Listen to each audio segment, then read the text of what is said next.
Traveler, it's you! Ready to join the Cheval Moran Film Fantasyland crew?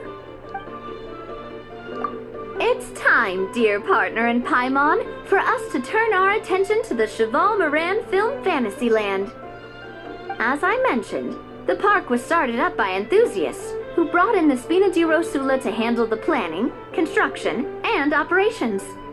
Of course, enthusiasts aren't typically all-around experts. They usually stick to designing the event booths. We, for our part, handle long-term operations and develop standardized strategy guides for the different activities. Long-term operations? Strategy? It all sounds so complicated. We spend most of our time adventuring and we barely have any experience running a stall. Do you... That's more like it. You've seen it all before, haven't you, partner? I'd even go as far as to say you've shaped some of Tevat's biggest business ventures. Anyway, first things first. Let's get an overview of how the whole festival's gonna be run.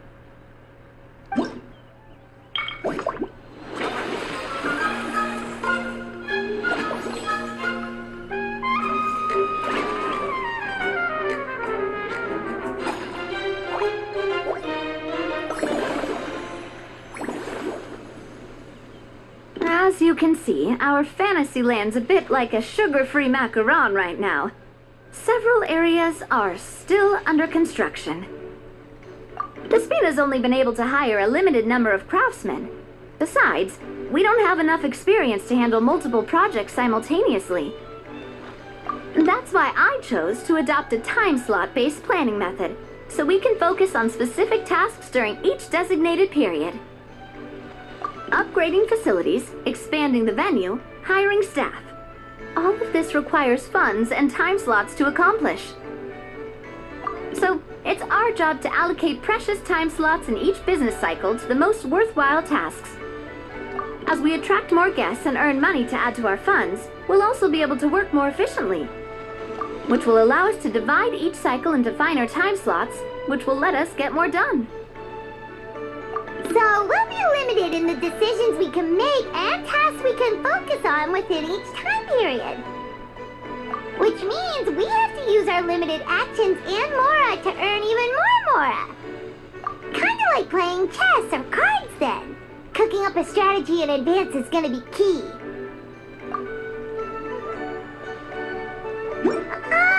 Paimon thinks she just about gets it. Yep, come on, we can do this. You mentioned standardized strategy guides just now. Does that... Of course. Film and entertainment mean different things to different people. And there's gonna be a wide range of exciting activities for people to try out. If we're not careful, some visitors might wander off and end up getting in trouble.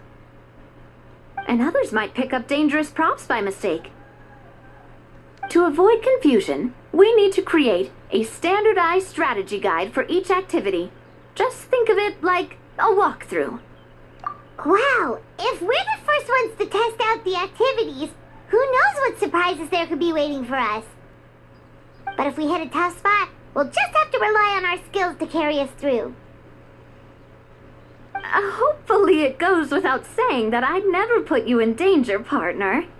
I carefully checked all the existing activities before you arrived, and I can assure you that they're all perfectly safe. I also wanted you to experience the activities before anyone else gets to. It'll be fun. Plus, we'd like to hear your thoughts and suggestions. Oh, those are two things Navia is best at! Making people feel safe and having fun! Great! Well, I can't wait to hear what you think. Your input is super important to us. Alright then, let's start with Eclectic Escapades and put our first guide together.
Both of you seem even more excited than before.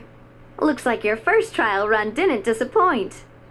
Paimon hasn't actually watched that many films, but after trying it out, she might just be hooked! We should check out the film that it's based on! Great job, Paimon. That's exactly what our enthusiast friends were hoping you'd say. They'd be beyond delighted to hear that visitors are curious about the films that inspired these attractions. Some have even been willing to contribute extra funds out of their own pockets. Where budgets have allowed, of course. Out of their own pockets? That's right. While the Spina di Rosula covers the cost of basic booth materials and rental fees, many fans have personally funded promotional materials and related merchandise. The cost of the booth itself isn't their main expense. Some of them have already started designing spin-off products inspired by film characters. Take our official mascot, Sir Intendant Chevalmoran, for instance. She won second place in the last most popular character poll for the comic film category, and was even dubbed the pinnacle of round bouncy cuteness. Many people have expressed interest in designing cushions based on her image, using the highest quality fabrics and hiring the most skilled artisans to mass produce them. These cushions will officially go on sale at the next convention alongside lots of similar products. Sounds irresistible, right? Plus, as Surintendant Chevalmoran's guardian and official image rights agent, Farina will receive 60% of the sales revenue. After all, the fans are doing this voluntarily, not for profit, but to promote Surintendant Chevalmoran's adorable image. The more Mora ends up in Farina's purse, the better Surintendant Chevalmoran's meals will be. And who wouldn't be happy to hear that? Oh, Paimon likes the sound of that. Everyone working hard for something they all love without worrying about profit. Still, We can't just ignore Mora completely. Whether it's fan creations or official commercial projects, some level of financial balance is still necessary. The same logic applies to the Cheval Moran Film Fantasyland taken as a whole. Once we finish the standardized strategy guides, our attractions can officially be open to the public, but we can't take personal charge of the ticketing process. There's plenty of work to do at the various booths, and the park itself is a work in progress. We'll need to assign dedicated employees to maintain and manage each attraction. There's a recruitment section on the park's bulletin board. We've received many applications, and each candidate has their strengths. Our job is to match the best candidates to each attraction based on their overall performance. Once assigned, the staff will keep the attractions running, ensuring a continuous revenue stream. Wait, so we've suddenly gone from being playtesters to heads of human resources? Just don't hold everyone up to your own standards, okay? You can't expect everyone else to be as capable as you. Alright, time to review some resumes. Fingers crossed we'll get some exceptional candidates.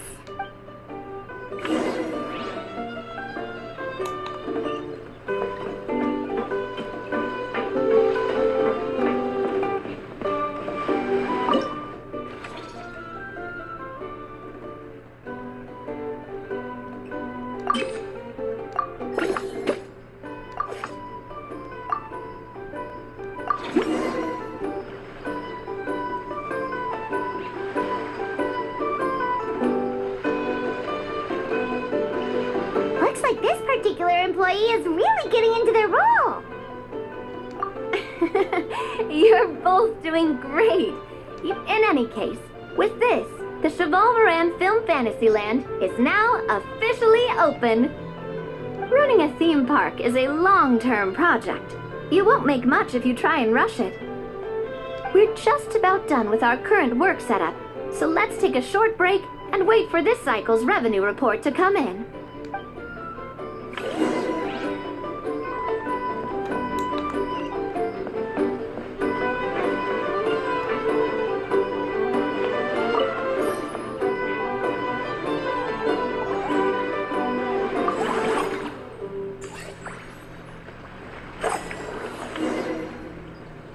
Well, the numbers might not look that impressive, but given that we're just getting the ball rolling, I'd say that wasn't a bad start. Building on this momentum, we must consider rolling out more unique business strategies during the next cycle. To draw in the crowds, I've invited one of Fontaine's very own celebrity chefs, my good friend Escoffier. She'll be performing right here in the amusement park's restaurant. On that note, let's go catch up with her. So, is the restaurant part of our business strategy too?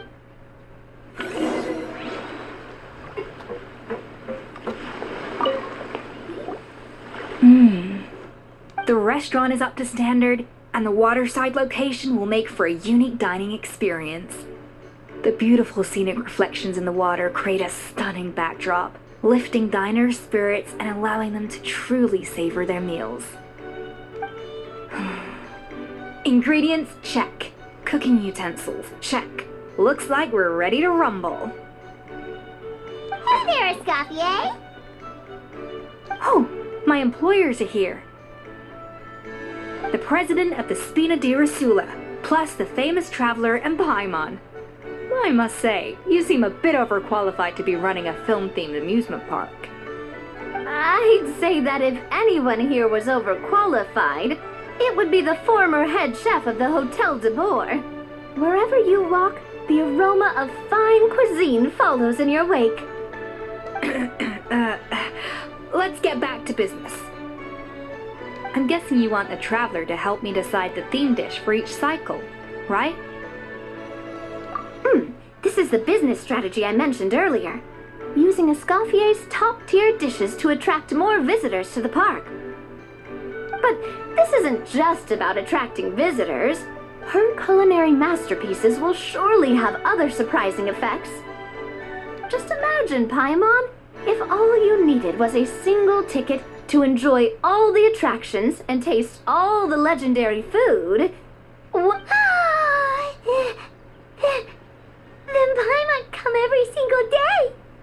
Now, here's the twist. To get the most out of this strategy, the menu can't be made public. Based on research by a certain food branding consultant, many restaurants have started offering a special chef surprise dish. So give me some inspiration every few business cycles, and I'll decide on our next theme dish. Now then, give me your hand. A warm and energetic. Your hands are calloused from wielding your sword, but still quite delicate. When you grasp its hilt, it's like you're holding the bow of a violin. A sword, then. The theme this time shall be strength. Alright, let's find out what strength looks like in gastronomical form.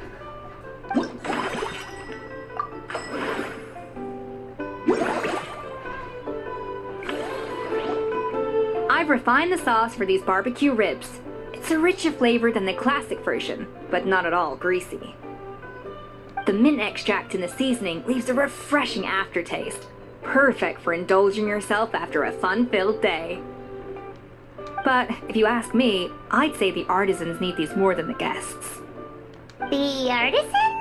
As I'm sure you've noticed, this park isn't quite finished. A serving of these barbecue ribs should help the artisans replenish their strength much more quickly.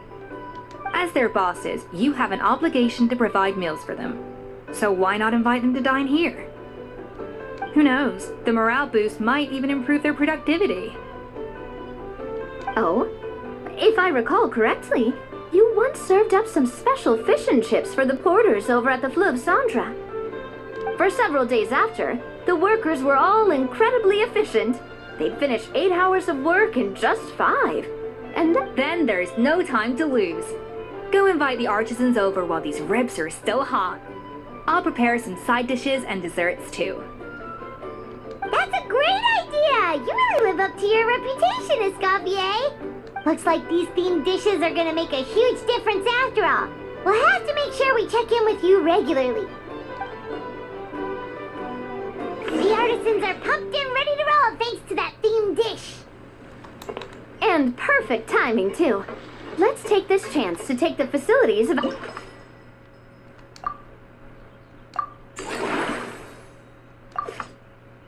We should be able to attract more customers by upgrading the stall, don't you think? That's right. Based on my business, an attraction will reach its ideal revenue only when its service value meets customer expectations. As we improve and expand our facilities, expectations will also increase accordingly.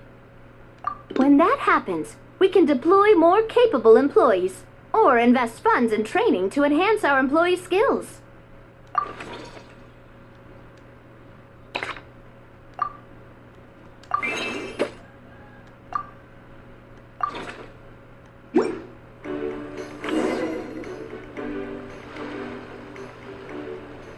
Whew, that should be everything. Looks like you've pretty much mastered how to run this park. Huh? Have we really? Thinking about it, we have learned quite a lot, haven't we? Oh, not at all. I wouldn't say I taught you much.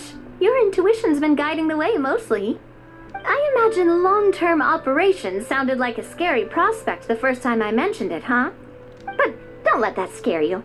Just break things down into smaller steps and tackle them one at a time.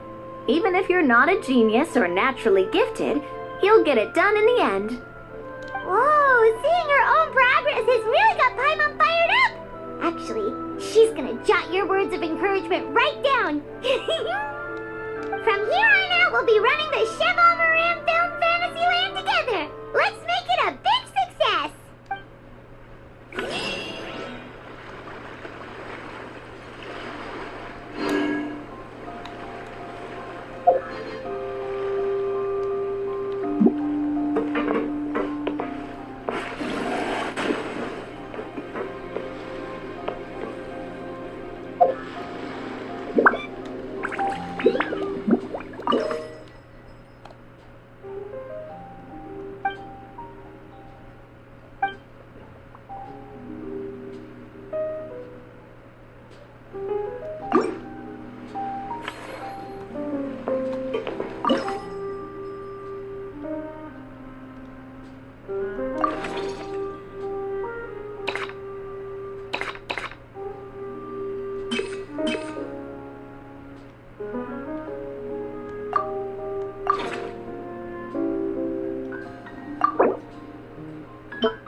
Water comes in many flavors to the discerning palate.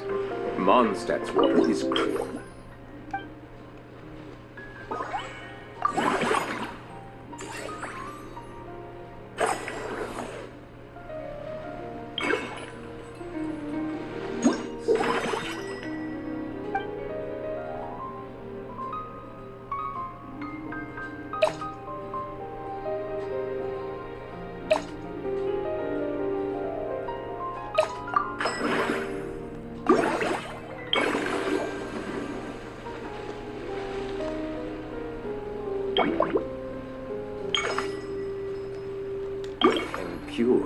while water from Liyue has an enduring aftertaste. In Inazuma, the water possesses a depth of flavor.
I see the value in my own work, but I also see the meaning in all the endeavors of the people of Fontaine.